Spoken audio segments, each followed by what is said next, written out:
Many of you have heard about ESOPs, but actually how it operates, how it is transferred to employees, why the companies are doing this, and moreover if it is a startup and their product is not released and the particular startup gives its shares to the employees, how it actually helps the employee.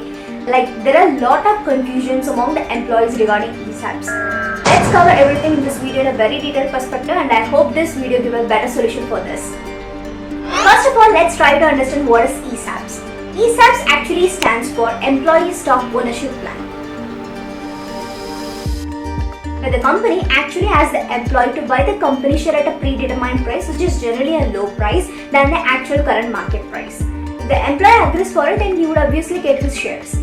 But there will be a catch in this. Like you have to work for at least 5 years to get the company shares, and this period is usually called as vesting period, and this period usually differs from one company to another company.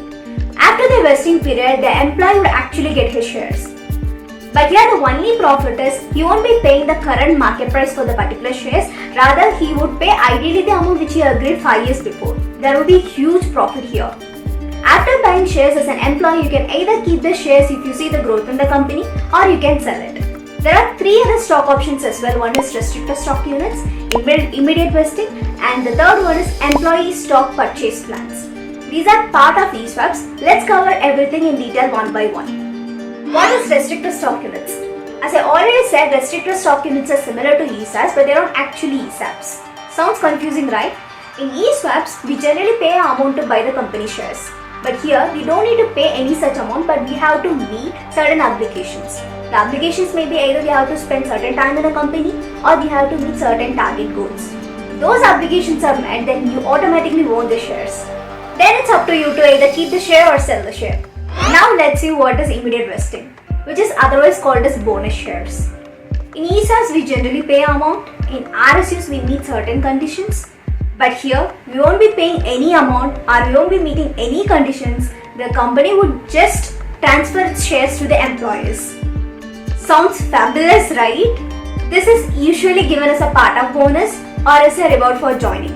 Or if the company meets specific target goals, the company would just transfer its shares to the employees on an immediate basis. Even I got a share of worth rupees 11,000 in one of my previous companies on account of my ex-boss birthday. I was very happy on that day because I got free money. Who doesn't like free money? Next, let's see what is ESPPs. ESPPs actually stands for Employee Stock Purchase Plan. As per this plan also, the company gives shares to its employees at a discount price, but there's a twist to it. For example, if the company stocks worth rupees 100 per share, then it actually gives to its employees at a rate of rupees 80 or 90 per share. The percentage of discount offered usually varies from one company to another company. Whatever the money you want to put for buying shares need not be paid at once. This would be automatically deducted from your salary over a period of time. The amount would be deducted based on your agreed date and year. That is, whatever the stock's price in that particular year, you would be paying that amount only. So there will be huge profit. After buying shares as an employee, there will be a certain holding period for few years. If you retain the amount for that holding period, there will be tax benefits as well as per this ESPP's plan. So these are the common ESOP plans among companies. Now let's try to understand why the companies are actually doing for employees. When the company offers an employee for stock options at the joining level, then they might like to attract the particular talent in the company if the company is actually well grown. Or if it is a startup, if they couldn't afford for particular employee salary in cash, then they would end up in giving certain percentage of shares to the employee. This is not in case of all startups. There are some well-grown startups as well. And moreover, the stock options often act as golden handcuffs, because if the company offers certain percentage of share to the employee, and if the share value is actually good, the employee would actually end up in spending some more years in the same company to meet his obligations in order to own his shares. And this reduces the hiring cost for the employees as well.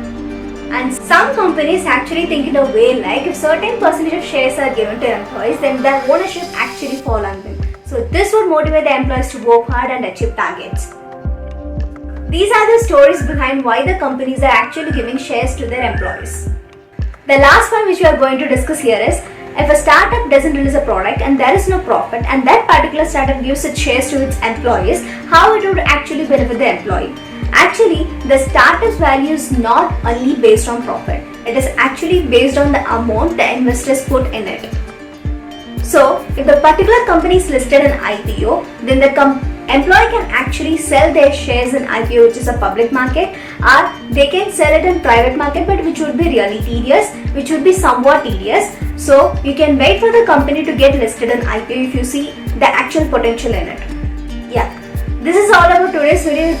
I hope this video would have helped you in some way. If you like the video, then hit the subscribe button. Happy learning, happy reading. Bye guys, see you on next video. Until then, signing off, Surakshmi.